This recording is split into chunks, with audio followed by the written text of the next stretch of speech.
Gloire à Dieu.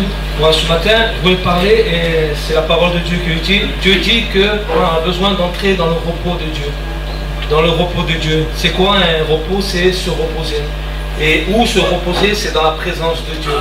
Non seulement ici-bas, mais aussi pour l'éternité. Nous allons voir au travers de la parole, au travers du peuple d'Israël, que Dieu aussi a voulu nous enseigner l'exemple du peuple d'Israël. Parce que cela vaut aussi pour nous aujourd'hui, parce que la parole de Dieu ne s'arrête pas seulement à l'Ancien Testament. Aujourd'hui, nous sommes dans la Nouvelle Alliance. Jésus a payé le prix sur la croix. Il a tout accompli, comme je disais tout à l'heure. Et le repos, dans la présence de Dieu, il y a la paix, la joie, spirituellement le repos de l'âme. Il y a cette sécurité. Il y a aussi, dans le mot reposer, il y a aussi, quand je me repose, c'est aussi ne plus porter moi-même les souffrances. La parole de Dieu dit dans Isaïe, cependant ce sont nos souffrances qu'il a portées, c'est de nos douleurs qu'il s'est chargé. Ça veut dire que maintenant que je me repose pourquoi? Parce que je n'ai plus à porter moi-même les souffrances. Lui, il apporte avec moi, il apporte pour moi et il a porté sur la croix. Voilà ce que ça veut dire être se reposer.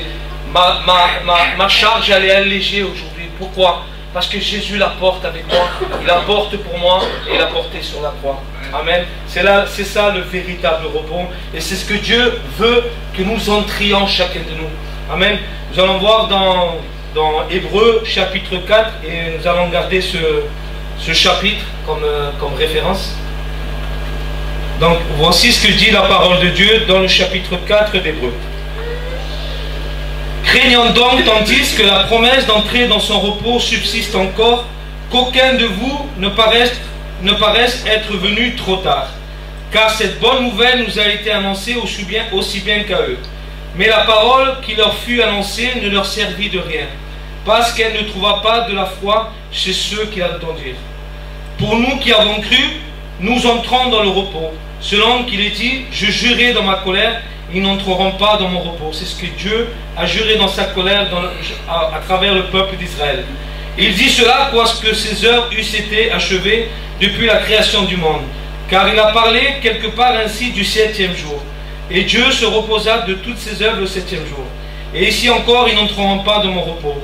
Or, puisqu'il est encore réservé à quelques-uns d'y entrer, et que ceux à qui d'abord la promesse a été faite n'y sont pas entrés, c'est-à-dire le peuple d'Israël, à cause de leur désobéissance, Dieu fixe de nouveau un jour, aujourd'hui.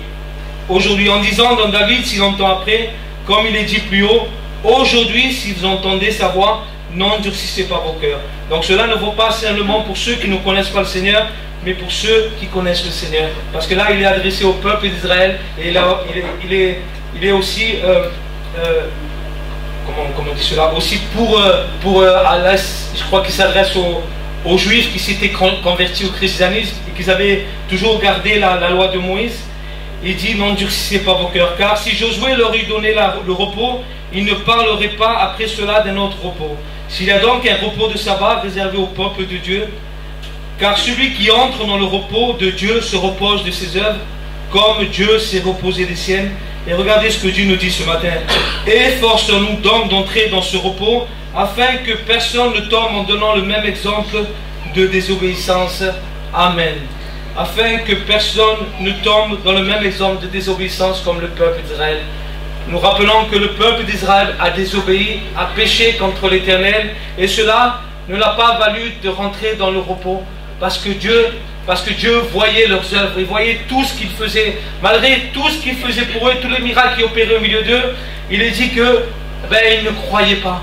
Vous avez vu tout à l'heure, quand j'ai commencé, chapitre 1, il dit, craignons donc, tandis que la promesse d'entrer dans son repos subsiste encore, et qu'aucun de vous ne paraisse être venu trop tard. Tiens, il faut se poser la question ce matin, est-ce que je suis dans le temps de grâce ce matin? Et nous sommes dans le temps de grâce ce matin. Comment je suis spirituellement? Où est-ce que je suis? Est-ce que je suis ce matin dans le véritable repos du Seigneur? Et le temps de grâce est toujours d'actualité. Le repos est toujours d'actualité, de rentrer dans la présence de Dieu ici-bas, mais aussi pour l'éternité. Parce que nous, on est trop terre à terre, on veut les choses terre à terre, on demande toujours pour la terre. Mais Dieu nous promet une éternité. Une éternité, c'est celle surtout qui nous attend dans le ciel. Aujourd'hui, nous voyons les signes, nous voyons tout ce qui arrive, et cela est un signe aussi du retour du Seigneur. Vous avez vu, il y a eu un tremblement de terre en Birmanie, en Thaïlande. Je ne sais pas combien de personnes sont mortes. Il y a des soulèvements, il y a des famines, il y a des guerres, des bruits de guerre. Et le Seigneur nous dit ce matin, pour nous encourager, quand vous verrez ces choses-là, redressez votre tête. Pourquoi? Parce que le Seigneur revient. Parce que le Seigneur est à la porte et il ne tarde pas. Il ne tarde pas. Sa parole s'accomplira. Nous l'avons chanté tout à l'heure. Elle s'accomplira. Donc, le temps de grâce est toujours d'actualité. Il est toujours d'actualité pour que nous puissions rentrer dans la présence de Dieu. Le repos, elle est dans la présence de Dieu. La présence de Dieu ne se finit pas ici sur terre. Elle commence sur terre et elle continuera dans l'éternité. Elle commence ici-bas parce que ton éternité, tu la prépares déjà ici-bas. Parce que c'est déjà ici-bas, tu ne prépares pas ton éternité. C'est sûr que tu ne la continueras pas. Du moins, tu ne la continueras pas auprès du Seigneur. Tu la continueras, oui, mais loin, séparé du Seigneur. Parce que celui qui pratique le péché, ben, sera séparé du Seigneur pour l'éternité. Et comme le peuple d'Israël, ils n'ont pas pu entrer. Pourquoi? Parce qu'ils péchaient contre l'Éternel. Parce qu'ils pratiquaient le péché. Pourtant, ils voyaient les œuvres de Dieu pendant 40 ans. Dieu les a nourris dans le désert. Il les a gardés dans la fournaise. Dieu a envoyé la manne du ciel. Mais ils ont tourné en rond pendant 40 ans. Alors qu'ils auraient pu, je crois, mettre 10 ou 11 jours pour entrer dans le pays promis. Parce que le repos, c'était aussi d'entrer dans le pays promis. Et le pays promis, c'est le pays de Canaan. Et le pays de Canaan, pour nous, c'est quoi aujourd'hui? C'est cette éternité avec le Seigneur Jésus, ici-bas, et pour l'éternité, dans la présence de Dieu. Amen. Donc on continue, versets 2 et 3. Il dit, car cette bonne nouvelle nous a été annoncée, aussi bien qu'à eux. Donc eux aussi, ils ont entendu la bonne nouvelle. Mais la parole qui leur fut annoncée ne leur servit de rien. Pourquoi ne leur servit de rien? Il continue, dit, parce qu'elle ne trouva pas de la foi chez ceux qui l'entendirent. Comment est-ce possible? Pourtant, ils ont entendu. C'est comme si toi, ce matin, tu entends la parole de Dieu, mais la parole de Dieu, elle ne te sert à rien. Pourquoi elle ne te sert à rien? Parce qu'elle ne trouve pas de foi en toi. Pourquoi? Parce que tu ne crois pas aux œuvres de Dieu. C'est comme si le peuple d'Israël voyait les miracles, mais ils attribuaient ces miracles à quelqu'un d'autre. Mais pourtant, ils voyaient, c'était palpable. La mer, elle s'est ouverte devant eux. Tous les miracles qu'il a fait, le soleil s'est arrêté, le Jourdain a été arrêté. Et combien de batailles ils ont remporté? Parce que le Seigneur était avec eux. Le Seigneur était avec eux, il combattait pour eux. Mais pourtant, il dit qu'il ne trouva pas des fois chez ceux qui l'entendirent. Et combien nous, mardi, vendredi, dimanche, réunion après réunion, eh bien, on vient à la réunion, on écoute la parole de Dieu, mais il n'y a pas de foi en nous. Il n'y a pas de foi. Il n'y a rien qui se passe. Elle ne sert à rien. Tu l'écoutes ici, dès que tu sors de la réunion, mais tu as déjà oublié. Parce que n'oublions pas, si Dieu existe, le diable existe aussi. Ce qui a été semé dans ton cœur, le diable vient vite. Viens vite enlever cette semence, il est là. Il est un voleur. Il veut te détruire. Mais Dieu veut te sauver. Amen. Mais Dieu veut te relever. Mais Dieu veut te restaurer. Mais Dieu veut te renouveler. Dieu veut te transformer, te sauver et te guérir. C'est sa volonté. C'est sa volonté. Et il est dit que pour nous qui avons cru, pour ceux qui ont cru ce matin, la promesse, elle est là. Nous entrons dans le repos. Amen. Pour ceux qui ont cru, pour nous qui croyons, Amen. Ceux qui croient, le peuple d'Israël, ils croyaient, mais ils croyaient placer leur confiance dans leur propre force. Nous, on ne place pas notre confiance dans notre propre force, mais on les place dans la force du Seigneur que Dieu nous donne chaque jour. C'est lui qui est notre force. Et le peuple d'Israël plaçait sa confiance en lui-même. Mais pourtant, il voyait les miracles qui s'opéraient au milieu d'eux. Combien de miracles voyons? La plus grande des miracles, c'est la conversion. Le plus grand des miracles, c'est le salut de notre âme. Nous croyons que Dieu guérit aujourd'hui encore, et c'est sa volonté. Dieu guérit notre cœur brisé, c'est sa volonté. Dieu transforme, Dieu renouvelle, c'est sa volonté. Sauver, Dieu délivre, Dieu libère les captifs. C'est sa volonté. Mais Dieu avant tout veut, il est venu pour sauver, pour nous sauver pour l'éternité. De ce monde, pour l'éternité. Avant tout, il est venu sauver ceux qui étaient perdus. Ceux qui étaient perdus. Donc nous voulons rentrer dans ce repos. Nous voulons rentrer. Pourquoi? Parce que nous avons cru. Parce que nous ne plaçons pas notre confiance en nous-mêmes, mais nous la plaçons en celui qui est mort sur la croix. Et c'est pour cela que nous sommes réunis. Nous avons cette foi commune ce matin. Nous croyons au même Seigneur, nous croyons au même Dieu ce matin, à l'œuvre de la croix. C'est ça qui nous unit. L'amour que nous avons à celui qui est mort sur la croix, c'est cela qui nous unit. Et Dieu nous bénit quand nous sommes ensemble. Comme disait vendredi, nous sommes dans ce jardin. Les disciples, ils se réunissaient dans ce jardin avec qui? Avec le Seigneur Jésus. Et ils étaient dans ce repos. Pourquoi? Parce qu'ils savaient qui était avec lui. Ils avaient compris. Et qu'il est bon que nous aussi, nous puissions être ces disciples-là, qui passent du temps avec le Seigneur Jésus, et qui passent autant de temps aussi entre frères et sœurs. Parce que c'est là que Dieu envoie la bénédiction. Et où trouver ce repos? Où le trouver? La parole de Dieu dit dans Matthieu 11, 28, vous connaissez ce verset, vous le connaissez très bien. Dieu dit, venez à moi, comme nous l'avons fait ce matin. Venez à moi, vous tous qui êtes fatigués et chargés, et je vous donnerai du repos. C'est lui qui nous donne du repos. C'est le Seigneur Jésus qui nous donne du repos. Donc il dit, venez à moi, et je vous donnerai du repos. Il est dit qu'il est parlé de fatigue. Et combien d'entre nous, nous sommes fatigués ce matin? Nous sommes même épuisés. Nous n'avons plus de force ce matin. Mais ce matin, nous nous adressons à la bonne personne. Nous sommes non pas seulement dans le bon endroit. Nous sommes dans le bon endroit parce qu'il y a le Seigneur Jésus au milieu de nous. Quand 2 ou 3 sont assemblés, il dit qu'il serait au milieu de nous. Et c'est pour cela que nous sommes bénis, parce qu'il est là ce matin. Et parce que nous trouvons le repos auprès de lui. Et nous sommes aussi chargés de fardeaux, d'angoisse, de douleurs, de maladies, de soucis. Et qu'est-ce que nous devons faire? Mais Jésus te dit, viens à moi. Viens à lui, tu l'as fait ce matin. Viens à moi et tu trouveras du repos. Tu ne trouveras pas dans le monde, dans les choses de ce monde. Tu le trouveras pour un petit temps. Mais celui que Dieu te donnera, comme l'eau qui te donnera la fontaine, elle te désaltera pour un peu de temps. Mais celui que Dieu te donnera jaillira jusque dans la vie éternelle. Et c'est ce qui se passe ici aussi. Quand on trouve le véritable repos en venant devant le Seigneur. Des fois on est là comme des petits enfants. Vous savez, quand on veut prendre ce poids, il y a des charges qui sont trop lourdes pour nous. J'ai l'image d'un enfant avec son père. C'est comme si un enfant prenait avec un gros seau d'eau, mais rempli de terre. Et il va essayer de soulever le seau d'eau plein de terre, et il ne va pas y arriver parce que c'est trop lourd pour lui. Et il va regarder à son père, il va lui dire, Seigneur, moi je n'y arrive pas. Mais son père va venir, il va lui dire, mais moi je peux le porter pour toi. Moi je peux le porter pour toi. Moi je peux te donner ce repos. N'essayons pas de porter une charge trop lourde. Dis, prenez sur moi. Son fardeau est léger. Le fardeau du Seigneur est léger. Nous on va vouloir porter, mais le Seigneur, tu vas te tourner vers le Seigneur, vers ton Père, tu vas dire, Seigneur, moi je n'y arrive pas. Et c'est la bonne solution. N'essaie pas de porter une charge trop lourde. Et le Père va venir et va te dire, moi je peux. Moi j'y arrive pour toi.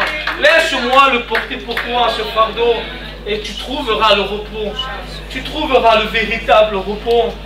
Et il y a ce verset dans 1 Pierre chapitre 5 qui dit, qu'est-ce qu'il faut faire quand nous sommes chargés? Quand nous sommes fatigués, qu'est-ce que nous devons faire? Le garder pour nous? Regardez ce que dit la parole de Dieu. Humiliez-vous donc sous la puissante main de Dieu. La première des choses que tu dois faire, c'est t'humilier devant la main puissante de Dieu. Parce que toi, tu n'arrives pas. Moi, Seigneur, je m'humilie devant toi. Parce que moi, je n'y arrive pas, Seigneur, avec toi. La charge, elle va être allégée. La charge, elle va être allégée. Humilie-toi donc dans la puissante main de Dieu, afin qu'il nous élève au temps convenable. Et qu'est-ce qu'il dit?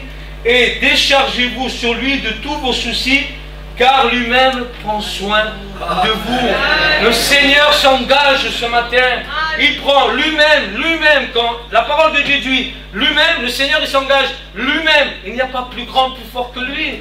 Donc il n'y a personne au-dessus de lui. Il s'engage, il te dit, moi-même, je m'engage à prendre tous ces soucis, à te décharger de ce poids. Mais viens devant moi. Humilie-toi devant ma main puissante. Pourquoi? Parce que toi, tu n'as pas la capacité suffisante.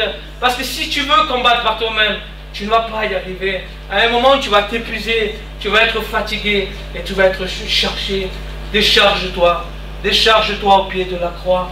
Décharge-toi beaucoup trop. Et souvent, nous sommes comme avec un sac rempli de fardeaux. Nous venons au pied du Maître, au pied de la croix, devant lui. Et nous demandons, voilà Seigneur mes problèmes, voilà Seigneur mes maladies, voilà mes angoisses, voilà mes difficultés. Et je demande, et je repars avec le même sac chargé. Et non, le Seigneur, il te dit, décharge-toi. Pourquoi tu repars avec le sac chargé?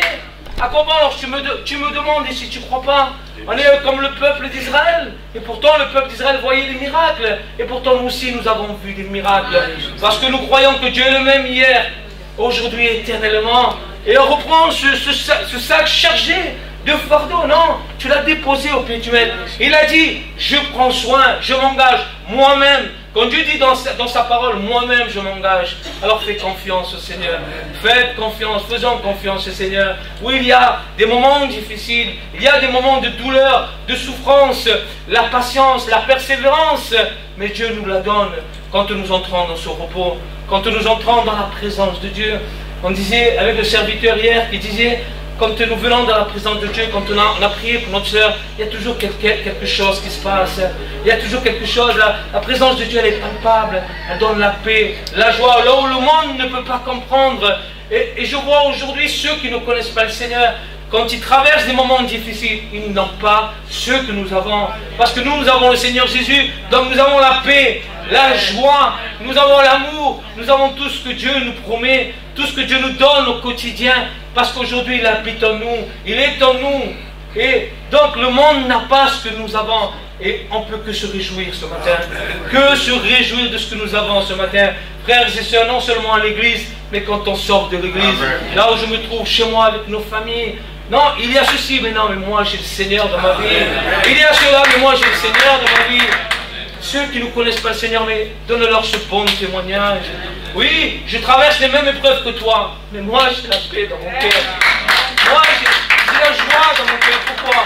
Parce que je sais qui est avec moi et qui m'aide à les traverser. C'est le Seigneur Jésus qui est mort sur la croix. C'est lui qui est avec chacun de nous. Amen. C'est lui qui est avec chacun de nous. Amen. Le Seigneur donne de la force à celui qui est fatigué. Il donne de la force. Dans Ésaïe 40, 29, il est dit, il donne de la force à celui qui est fatigué et il augmente la vigueur de celui qui tombe en défaillance. Et au verset 31, il dit, mais celui qui se confie à l'Éternel, qu'est-ce qu'il fait? Il renouvelle ses forces. Si tu te confies à l'Éternel, tu vas renouveler tes forces. Pourquoi? Parce que tu te confies en lui. Tu ne te confies pas dans une idole qui n'est pas ni parler, ni t'écouter, ni rien faire du tout. Moi, je me confie dans le Seigneur. Donc le Seigneur, qu'est-ce qu'il va faire? Il va renouveler nos forces. Oh, tu vas avoir des forces nécessaires pour marcher dans la continuité de l'épreuve. Dieu va nous donner la force à chacun de nous. Il faut que le Seigneur marche devant nous. Et j'aime bien ce verset en ce moment. Et le chante, les sœurs le chantent. Il se trouve dans Exode 33, 14. C'est le Seigneur qui parle à Moïse. Et il lui dit, je marcherai moi-même avec toi. Et je te donnerai du repos. Donc, quand le Seigneur marche lui-même devant nous, on est assuré. Parce qu'on ne va pas combattre nous-mêmes. Laissons le Seigneur combattre pour nous. Il y a des combats qu'on ne peut pas. On ne peut pas remporter si le Seigneur n'est pas avec nous. Mais si tu laisses, comme a dit le serviteur tout à l'heure, laisse le Seigneur marcher pour toi. Laisse le Seigneur marcher devant toi. Laisse le Seigneur combattre avec toi. Pour toi, c'est lui qui remporta la victoire. C'est lui qui a combattu avec le peuple d'Israël et qui lui a donné toutes ces victoires afin que tu ne puisses pas te donner la gloire à toi-même. Parce que des fois on est un peu comme ça. C'est moi parce que c'est moi la gloire, c'est moi. Vous savez qu'il y a la théologie de la gloire, mais il y a aussi la théologie, je ne sais plus comment on appelle ça, la théologie de la grâce. Nous on est dans la théologie de la grâce. Amen. Pas de la gloire à soi-même, non.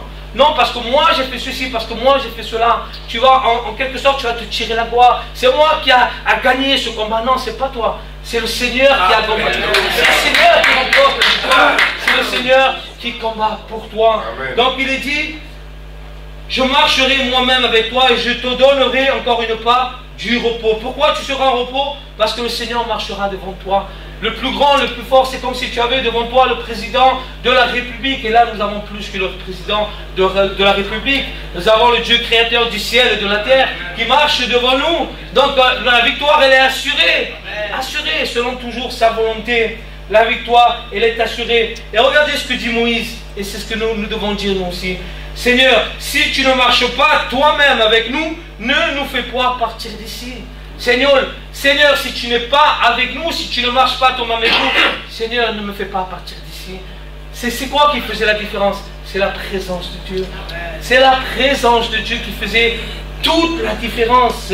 Laissons le Seigneur combattre pour nous. On ne peut pas, il y a des combats qu'on ne peut remporter de nous-mêmes. Oh, quand je suis malade, j'ai mal à la tête, ben je vais prendre un Doliprane. Mais il y a des maladies, elles sont à l'homme, malgré toute la capacité que Dieu lui donne, il a une limite. Mais le Seigneur que nous connaissons, chacun de nous, lui, n'est pas limité en quoi que ce soit.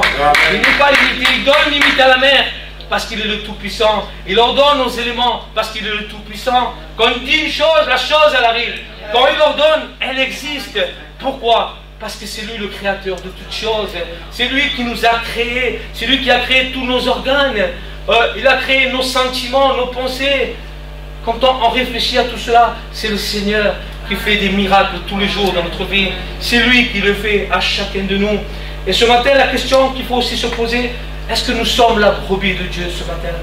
Et il y a ce verset on le connaît, chacun de nous le connaît, c'est dans le psaume 23, 1, 2. L'Éternel est mon berger, je ne manquerai de rien, il me fait reposer. Dans de verts pâturages, il me dirige vers des eaux paisibles. Il est dit, il me fait reposer. Mais pour que l'Éternel te fait reposer vers de verts pâturages et vers des eaux paisibles, il faut bien que tu sois la brebis de Dieu ce matin. Il faut se poser la question, est-ce que Seigneur, ce matin, je suis véritablement ta brebis? Mais quand j'ai commencé tout à l'heure, n'oublions pas, nous sommes dans un temps de grâce. Si je ne suis pas véritablement la brebis de Dieu, qu'est-ce qu'on attend ce matin? À se repentir, nous sommes dans un temps de grâce. La porte, elle est toujours ouverte, elle n'est pas encore fermée. Le Seigneur n'est pas encore venu. Le temps de grâce est toujours là pour que tu puisses, pour que nous puissions ce matin nous repentir et revenir au Seigneur. Pour que nous puissions véritablement être la brebis de Dieu. Amen. Et quand je suis la brebis et que Dieu est mon berger, mes brebis, elles entendent ma voix et elles me suivent. Pourquoi? Parce que nous sommes les brebis du Seigneur. Quand Dieu nous parle, là, on le suit. Pourquoi? Parce que Dieu n'est pas notre mercenaire, il est notre bon berger. Il est notre bon berger. Donc on reposera dans de verts pâturages. Parce que si nous n'avons pas l'Éternel comme berger, non, on ne pourra pas reposer dans de verts pâturages. On sera toujours dans l'agitation, dans l'angoisse, on sera tourmenté. On ne trouvera pas de repos, comme ces esprits mauvais qui veulent retourner. Ils ne trouvent pas de repos. Ils ne trouvent pas de repos. Mais nous qui connaissons le Seigneur, nous trouvons ce repos. Amen. Parce qu'il est notre berger. Amen. Et j'ai envie de finir avec ceux qui vivent, et je disais tout à l'heure, et un peu avant dans le chapitre 3, on va lire dans le chapitre 3, verset, je crois que c'est... il parle de cette génération qui n'est pas rentrée. Bon, on va lire à partir du chapitre 7, il dit, c'est pourquoi, selon ce que dit le Saint-Esprit, aujourd'hui, si vous entendez sa voix, n'endurcissez pas vos cœurs, comme lors de la révolte, le jour de la tentation dans le désert où vos pères me tentèrent pour m'éprouver, et ils virent mes œuvres pendant 40 ans. Aussi je fus irrité. Le Seigneur est irrité contre cette génération et je dis, ils ont toujours un cœur qui s'égare. Est-ce que nous avons un cœur qui s'égare ce matin, Seigneur? Est-ce que notre cœur s'égare loin du Seigneur? Parce qu'il peut arriver qu'on puisse s'égarer, s'éloigner. On le voit dans beaucoup d'églises. Le cœur s'éloigne, le cœur s'égare. Pourquoi? Parce que nous laissons la place au péché. Frères et sœurs, ne laissons pas le péché rentrer dans nos maisons, entrer dans nos foyers. Ne laissons pas le péché. Et ils n'ont pas connu mes voies. Je jurai dans ma colère, ils n'entreront pas dans mon repos. Prenez garde, frères, que quelqu'un de vous n'ait un cœur mauvais. Comment est-ce possible? Il y a des gens qui ont des cœurs mauvais et incrédules, au point de se détourner du Dieu vivant. Mais exhortez-vous les uns les autres chaque jour, aussi longtemps qu'on peut dire, aujourd'hui, afin qu'aucun de vous ne s'endurcisse par la séduction du péché. Car nous sommes devenus participants de Christ, pourvu que nous retenions fermement jusqu'à la fin l'assurance que nous avions au commencement. Encore une fois, il répète, parce qu'aujourd'hui est un jour de grâce. Il dit tout à l'heure, Dieu fixe de nouveau un jour, pas demain, un jour. Si tu veux, je disais, si tu veux être la brebis ou re-être cette brebis, mais reviens au Seigneur ce matin. Dieu te fixe un jour, tu as le souffle de vie, tu es là ce matin, mais Dieu te donne la capacité ce matin et l'opportunité de te repentir et d'être vraiment dans le Seigneur ce matin. Aujourd'hui, si vous entendez sa voix, n'endurcissez pas vos cœurs comme lors de la révolte. Et là, il précise, il dit, qui furent en effet ceux qui se révoltèrent après l'avoir entendu. Sinon, tous ceux qui étaient sortis d'Égypte sous la conduite de Moïse, et contre qui Dieu fut-il hérité pendant 40 ans. Donc Dieu sait faire la différence entre celui qui hérite le Seigneur, celui qui pêche contre le Seigneur. Sinon, contre ceux qui péchaient, pas contre ceux qui ne péchaient pas. Et dans les cadavres tombèrent dans le désert. Et à qui jura-t-il qu'il n'entrera pas dans ce repos? Sinon à ceux qui avaient désobéi. Pas ceux qui n'ont pas désobéi. Ceux-là sont rentrés dans le repos. Mais il précise bien, il dit à ceux qui ont désobéi, à ceux qui ont péché. Donc Dieu sait faire la différence entre ceux qui tombent et entre ceux qui pratiquent et qui vivent dans le péché. Donc faisons attention. Parce que si nous sommes dans cette catégorie-là, nous n'entrerons pas dans le repos de Dieu. C'est-à-dire dans cette vie avec Dieu, mais aussi dans l'éternité avec Dieu. Parce que si tu n'es pas déjà avec le Seigneur ici, je doute, et certainement pas tu seras dans l'éternité avec le Seigneur. Donc le temps de grâce est là pour que tu puisses revenir au Seigneur. Il est dit aussi, voyons-nous, qui ne put y entrer. Pourquoi? À cause de leur incrédulité. L'incrédulité, c'est de ne pas croire. Je disais tout à l'heure, il ne trouvera pas de foi en eux. Pourquoi? Parce qu'ils étaient incrédules. Pourtant, ils voyaient, mais ils ne croyaient pas. Je ne sais pas à qui ils attribuaient ces miracles. Parce que, comme disaient les pharisiens, ils attribuaient les miracles au fils de... comment on appelle ça? Au Belzébul. Aux démons. Comment tu peux attribuer, Dieu faisait un miracle devant toi et eux ils attribuaient le miracle à quelqu'un d'autre que Jésus quand il faisait le miracle. Mais nous attribuons toutes choses au Seigneur Jésus. Nous lui attribuons toutes choses parce que c'est lui qui fait toutes choses parfaites et à merveille ce matin. Voilà, soyez encouragés, que nous puissions, chacun de nous puissions rentrer dans ce repos ce matin, parce que c'est la parole de Dieu qui le dit. Forcez-nous. Verset 11, il dit: efforçons-nous donc d'entrer dans ce repos, afin que personne ne tombe en donnant le même exemple de désobéissance comme le peuple d'Israël. Mais marchons dans cette obéissance, craignons le Seigneur ce matin, et vraiment rentrons dans le repos que le Seigneur nous offre chaque jour. Amen. Voilà, soyez bénis. Amen.